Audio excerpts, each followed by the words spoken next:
Pertama Ustadz, dari penjelasan yang banyak dalam Al-Quran bahwa masuk surga itu kan karena amal. Misal dalam surah Al-Kahfi ayat 107 dan surah-surah yang lain itu jazaa'an bima kanu ya'malun. Yeah. Tetapi dalam satu hadis yang kemudian membuat saya walladzi nafsi biyadihi, itu Rasul menyebutkan demi jiwa yang berada di tangannya gitu, bahwa tidak akan masuk surga seseorang karena amalannya gitu. Sampai para sahabat kemudian bertanya, wala anta ya Rasul, apakah engkau juga tidak ya Rasul? Rasul menjawab, wala ana, saya pun tidak, kecuali dengan rahmatnya Allah. Nah, jadi yang saya ingin bertanyakan itu cara menjama atau mengkompromikan ayat dan hadis ini bagaimana Ustaz? Baik. Karena takutnya nanti ada orang-orang salah paham gitu, berarti tidak ada gunanya beramal gitu ketika melihat hadis ini. Dan hadis ini insyaallah sahih. Allah ibarik fikum. Kita langsung pada bagian yang pertama. Cara memahaminya pertama begini. Kita harus menempatkan dulu Al-Quran dan hadis-hadis Nabi Muhammad SAW dari sudut pandangan kebahasaan gramatikal adalah pada urutan yang tertinggi, urutan yang paling fasih. Ini dulu ya. Nah, kalimat fasih dalam bahasa Arab, ingat sekarang kita masuk dengan membacanya dengan ilmunya. Jadi kalau ada berbahasa Arab, pakai ilmunya dengan dasar bahasa Arab. Jangan kita memahami satu konstruksi kebahasaan bahasa Arab dipakai gramatikal bahasa Indonesia atau bahasa Inggris. Itu tidak tepat. Kalau bahasa Indonesia pakai kaidah bahasa Indonesia, kalau bahasa Arab pakai kaidah apa? Bahasa Arab. Nah, Al-Quran itu memiliki tingkat tertinggi dari semua unsur tertinggi dalam kebahasaan di gramatikal bahasa Arab. Dari nilai sastranya, dari mulai kefasihannya, dari gramatikalnya, sehingga semua gramatikal Arab saat ini itu mengacu acuan pertamanya Al-Quran. Dan yang kedua hadis Nabi Muhammad SAW. Karena Nabi pun secara pribadi mengatakan, ana afsahul Arabi baida'anni min Quraisyin. Saya orang Arab yang paling fasih dan saya termasuk dari kalangan Quraisy. Sedangkan Quraisy itu standar ya, menjadi parameter tingkat kefasihan berbahasa pada saat itu. Jadi yang pertama adalah Al-Quran, yang kedua hadis, baru nanti setelah itu syair-syair orang Arab. Nah, disebut tingkat tertinggi itu kalau nanti memenuhi, awas, dalam turunan-turunan keilmuannya setidaknya 4 dasar keilmuan. Yang pertama nahu, ya, nahunya sempurna, karena itu nanti ukuran standar referensi nahu di Al-Quran pertama kali, ya. Kemudian yang kedua adalah saraf, ya. Nanti ada nahu untuk menentukan harakat di akhir, saraf perubahan dari fasih kata. Ada 12 turunannya. Yang ketiga balaghah. Balaghah ini nanti ada 3, ya. Ada ma'ani, bayan, dan badi'. Ma'ani untuk memilih diksi yang sesuai, bayan bagaimana menyampaikan pilihan kalimat itu sehingga jelas untuk didengar. Yang ketiga kemudian badi', badi menghiasi penjelasan itu sehingga nyaman untuk diterima. Kalau disampaikan tidak merasa diajari, kalau diperintahkan tidak merasa diperintah. Yang keempat nanti ada arud, ya, arud. Arud itu seni menata kata sehingga indah untuk didengar, ya. Yang sekarang seperti ilmu puisi dan sebagainya. Ada 16 lagi cabangnya disebut dengan bahar. Nah, Al-Quran itu berada di atas itu semua. Hadis berada di atas itu semua karena keduanya itu referensi untuk turunan 4 ini. Dalam mengungkapkan ayat-ayat yang disampaikan hingga sampai ke kita, kemudian hadis-hadis Nabi Muhammad SAW itu karena sempurna maka mencakup segala turunan ini, ya, segala turunan ini. Misal di ilmu balaghah itu ada ma'ani, ada bayan, ada badi'ah. Ya, di bayan, badi ada majaz, ada isti'arah, ada kiasan, ada metafor, gitu kan? Dan turunan-turunan yang lainnya. Nah, di Al-Quran pun itu banyak ungkapan-ungkapan yang sifatnya metafor. Karena itu, ada ayat-ayat yang saking tingginya kita membutuhkan tafsir. Nggak bisa berdiri sendiri. Ya, yang ringan-ringan mudah untuk dipahami. Qul huwallahu ahad, Allahus samad, lam yalid walam yulad, walam yakul lahu kufuwan ahad. Selesai. Itu gampang, kita dengar, kita paham, selesai, kita mengerti. Tapi keindahannya ada pada diksinya. Ya, ada pada diksinya. Itu nanti ilmu ma'ani membahasnya. Tapi kalau kita ingin membahas ayat-ayat yang sifatnya menghadirkan misalnya kesan metafor tentang orang munafik tuh. Ya, yakadul barqu yakhtafu absarahum. Ya, Al-Baqarah ayat ke-20. Bagaimana kita bisa membahas orang munafik diilustrasikan seperti hujan yang deras, mendengar petir, tutup telinganya. Bagaimana memahaminya? Ya, nah itu mesti ada pendekatan lain lagi. Pendekatannya menggunakan metafor, pendekatan majaz. Ilmunya nanti dibahas di ilmu bayan, di ilmu badi'. Bagaimana memahami keindahan wadduha wal-laili idza saja ma wadda'aka rabbuka wa ma qala ujungnya ilmunya ilmu arud.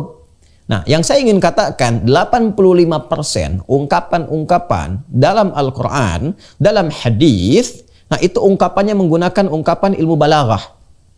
Tinggi nilainya untuk menunjukkan ketinggian bahasa Al-Qur'an. Ya, kenapa menggunakan tata bahasa yang tinggi seperti ini? Dijawab di surah Yusuf.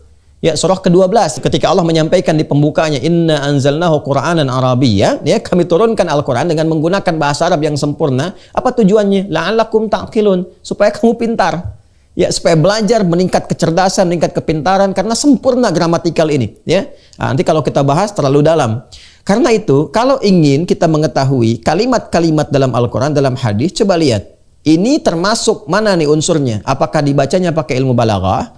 Cukup nahu atau cukup sharaf? Nah, kalau kita melihat seperti yang tadi Anda sampaikan, nah ini tinjauan maknanya, dibacanya, dipahami ilmunya, tidak bisa menggunakan bahasa Arab biasa dengan menggunakan standar nahu. Terus pakai terjemah jadi paham, tidak. Kita harus gunakan di sini konstruksi pendekatan ilmu balaghah. Apa yang diterapkan di sini? Namanya majaz. Subbabnya apa? Namanya isti'arah. Ada sedikit kinayahnya di situ. Ya, dari mana mempraktekannya? Yuk, sekarang kita pahami. Semua hamba mendapatkan apapun itu dalam kehidupan dari Allah Subhanahu wa taala itu karena rahmatnya Allah. Karena rahmatnya Allah. Ya, rahmat itu diberikan oleh Allah tanpa batas. Yang spesifik dalam konteks kehidupan dunia, rahmat dengan udara, rahmat dengan kesehatan, rahmat dengan kebaikan, dibuat hukum sunnatullah dalam berkehidupan, itu sifat yang memberikan semua rahmat itu disebut dengan Rahman namanya. Disebut dengan Rahman. Maka dibikin hukum nih. Ya, orang kalau mau kerja mendapatkan rezeki. Orang kalau mau belajar dapat pengetahuan. Ya kan? Pengetahuan, rezeki, semuanya semua dari Allah. Dan diberikan kepada kita lewat rahmatnya. Rahmat Allah yang memberikan pengetahuan, memberikan rezeki, itu disebut Rahman namanya. Di akhirat pun orang berpeluang mendapatkan surga. Ada yang hisabnya bahkan ringan, itu kan, secepat kilat, berangkat masuk surga, surganya ada yang bebas milih dari pintu mana saja, ada yang masuk bab pintu ar-rayyan, pintu tahajud, pintu ini. Itu karena rahmat Allah. Rahmat Allah yang diberikan terbatas bagi insan beriman saja dalam konteks akhirat. Di dalam kehidupan dunia disebut dengan Rahman, dalam kehidupan akhirat disebut dengan Rahim. Ya kan? Dibuat hukum. Yang masuk ke sini, ini ketika mendapatkan ini jalannya begini. Nah, rahmat Allah itu ketika diberikan, Allah buat hukum keadilan, bersanding dengan ikhtiar namanya. Ya, bersanding dengan apa? Ikhtiar namanya. Jadi frame-nya, ruangnya disebut dengan rahmat, ya. Pemberian itu didapatkan rahmatnya lewat ikhtiar. Ini ada pintu namanya pintu rahmat. Anda kalau mau masuk, Anda buka pintunya dulu kan? Membuka pintu itu lewat ikhtiar. Nah, ikhtiar itu yang disebut dengan amal namanya. Ikhtiar itu disebut dengan apa? Dengan amal namanya. Ini kalau saya ilustrasikan seperti ini. Ini ada rahmat Allah. Ya. Terkait dengan dunia, nih, dunia disebut Rahman. Terkait dengan akhirat disebut Rahim. Allah pemberi rahmat dunia disebut dengan Rahman, pemberi rahmat akhirat disebut dengan Rahim. Jelas ya? Baik. Di dunia diberikan rezeki, ya, di dunia diberikan pengetahuan, ilmu, macam-macam lah. Tapi Allah buat hukum untuk mendapatkan rahmat ini, dibuat hukum, ya, sunnatullah fil kaun. Hukumnya, ketentuannya dibentuk dalam bentuk ikhtiar. Bahasa viralnya disebut dengan amal, bekerja, usaha, amal, ya, kerja, usaha. Anda kalau ingin dapat rahmat Allah dengan rahmannya berupa pengetahuan, maka mesti ada usaha. Apa amalnya? Sekolah. Minimal baca, Iqra. Nggak sekolah, minimal baca, Iqra. Iqra bismi rabbikal ladzi khalaq. Kalau mau lebih banyak lagi, silahkan dari TK, SD, SMP, terus itu ikhtiarnya, amalnya. Orang kalau nggak belajar, ya, usaha nggak ada usaha, nggak akan dapat pengetahuan. Mesti ada usaha dulu. Orang pengen harta, rizki, ya, mesti ada usaha. Minimal dia bergerak, bekerja, beraktivitas, baru dapat ini. Ya, hakikatnya ketika mendapatkan rezeki, mendapatkan ilmu, dia sedang mendapat rahmat Allah dengan sifat rahmannya. Ya, jadi hakikatnya yang dia dapatkan rahmat Allah. Jadi kalau orang nggak dapat rahmat Allah, nggak mungkin dapat pengetahuan. Kalau orang nggak dapat rahmat Allah, nggak mungkin dapat rezeki. Karena semua rezeki dan ilmu itu sumbernya dari rahmat Allah dengan sifat rahmannya.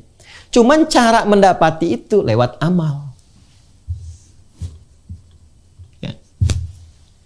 Akhirat juga sama, diberikan hukum oleh Allah. Ya kan? Apa kenikmatan akhirat? Surga. Apalagi ringannya hisab. Hisaban yasira. Ya, hisab yang ringan, pertanggungjawaban yang ringan, surga yang bisa milih banyak, gitu kan? Sifat Allah yang memberikan ini disebut rahim. Memberikan rahmatnya lewat sifat rahimnya. Dibuat hukum, ada ikhtiarnya. Apa itu? Ibadah. Ya. Ibadah itu sesuatu menjadi ibadah ketika amalnya diridhoi oleh Allah. Amal yang diridhoi disebut dengan saleh, namanya amal saleh. Jadi ikhtiar kita untuk mendapatkan rahmat Allah itu melalui amal soleh. Ikhtiarnya melalui apa? Amal soleh. Ketika seseorang beramal soleh, ini hakikatnya dia beramal untuk mendapatkan rahmat Allah. Ketika rahmat diberikan, surga kemudian dibentangkan kepada dirinya. Jadi hadis nggak ada yang salah. Ayat nggak ada yang salah. Kalau kita ingin memadukan, memang semua hamba itu masuk surganya karena rahmat Allah. Karena surga ini adalah bagian dari rahmat Allah dengan sifat rahimnya. Cuman bagaimana mendapatkan rahmat Allah itu? Lewat amal di sini. Karena itulah kemudian di ayat Al-Quran banyak yang membentangkan amal-amal soleh disandingkan dengan surga. Bahkan surga pertama pun yang disebutkan dalam Al-Quran, pembukanya menggunakan iman dan amal soleh. Quran surah kedua, ayat 25. وَبَشِّرِ الَّذِينَ آمَنُوا وَعَمِلُوا الصَّالِحَاتِ. Berikan kabar gembira pada orang-orang yang beriman dan mengkreasikan imannya melalui amal soleh. Untuk apa? Untuk mendapatkan rahmat Allah. Nah, kalau dia beramal soleh, dapat rahmat Allah berupa apa? Annalahum jannatin tajri min tahtihal anhar. Inilah surga yang disiapkan. Jadi nggak ada pertentangan antara ayat dengan hadis. Karena yang digunakan adalah bacanya menggunakan gramatikal balaghah. Jadi ketika digabungkan kita mengerti. Memang semua hamba ini masuk surga itu dengan rahmat Allah. Ya. Bagaimana cara mendapatkan rahmat itu? Ya lewat amal. Ya. Apakah semua amal akan menentukan dia langsung masuk surga? Belum tentu. Kan ditimbang dulu, diukur dulu. Apakah ikhlas atau tidak? Apakah baik atau tidak? Kan Allah yang menentukan. Melihat. Karena itu nanti Nabi mengingatkan dari awal. Innamal amalu binniyat, innamal amalu binniyat. Ya, jadi benar. Masuk surga itu belum tentu karena amalnya. Kenapa? Karena belum tentu semua amal berkualitas. Ya, kalau Allah tidak memberikan bimbingan rahmat, nggak akan jadi itu amal mengantarkan kita ke surga. Kenapa? Karena kita nggak tahu dari semua amal itu berapa yang benar, yang berkesesuaian dengan rahmat Allah, yang ikhlas, yang baik, yang tulus. Betapa banyak orang berinfak tapi ternyata ria, orang sholat yang ria. Ya, jadi belum tentu ketika seseorang sholat itu, sholatnya mengantarkan dia kepada surga. Kecuali jika sholat yang dilakukan, sholat mengikuti ketentuan rahmat Allah. Ini maksudnya. Apa itu? Ada keikhlasan, ada kesungguhan. Itu yang dimaksudkan. Jadi nggak ada pertentangan antara hadis yang sahih tadi dengan ayat Al-Quran. Cara membacanya adalah semua anugerah yang Allah berikan itu berdasarkan rahmatnya. Dan untuk mendapatkan rahmat itu ditempuh lewat ikhtiar amal soleh. Nah, sedangkan yang memasukkan dia ke dalam surganya adalah rahmat Allah yang dihasilkan dari amal soleh yang dia lakukan. Apakah setiap amal soleh sudah berpotensi langsung mendapatkan rahmat Allah untuk mengantarkan ke surga? Kata Nabi, belum tentu. Kalau amal soleh itu tidak memiliki kualitas untuk mendapatkan rahmat. Seperti apa? Tidak ikhlas, ada riyanya, ya, untuk sekedar pencitraan dunia saja, maka dia dapat dunianya, dia tidak dapat bagian akhiratnya. Saya kira sangat jelas apa yang diuraikan itu. Karena itulah kemudian Nabi membimbing kita untuk melakukan setiap aktivitas yang berpotensi mendapatkan dua rahmat langsung, dunia dan akhirat. Jangan sampai dunia dapat, akhirat tidak, atau sebaliknya. Karena itulah Nabi mengatakan, kullu amrin dzibalin la yubda'u fihi bi bismillahirrahmanirrahim. Itu rahasianya kenapa kita memulai sesuatu dengan bismillahirrahmanirrahim. Mau makan bismillahirrahmanirrahim. Kenapa? Supaya di makanan ini ada rahmat. Kalau ada rahmat, jadi energi. Kuat dipakai ibadah, pakai sholat, pakai baca Quran, pakai belajar, pakai kerja. Ketika dikerjakan, bismillahirrahmanirrahim, dapat poin akhirat, tuliskan pahalanya. Ini yang dimaksudkan jadi hasanah. Ya, itu yang dimaksudkan Al-Baqarah ayat 201. Wa minhum may yaqulu rabbana atina fid dunya hasanah wa fil akhirati hasanah wa qina adzabannar. Jelas ya? Nah, jadi kalimatnya jangan dipotong. Jangan berhenti di sini. Semua nggak akan masuk surga, ya kan? Nah, kecuali Hanya rahmat Allah saja. Lalu ada salah paham tidak? Cara membaca hadis Nabi ini, Nabi benar, nggak ada yang keliru. Cara membacanya adalah dengan menggabungkan konsepsi tadi. Ya, jadi cara menafsirkan kalimat Nabi ini, cara memahaminya, semua itu akan masuk surga dengan rahmat Allah Subhanahu wa taala. Karena rahmatnya. Ya. Kemudian rahmat itu diikhtiarkan lewat amal. Jelas ya? Tapi kamu jangan menyimpulkan semua yang beramal itu sudah pasti ke surga. Belum tentu. Kalau beramalnya tidak benar, amal yang kualifikasinya tidak sesuai dengan rahmat. Jelas ya?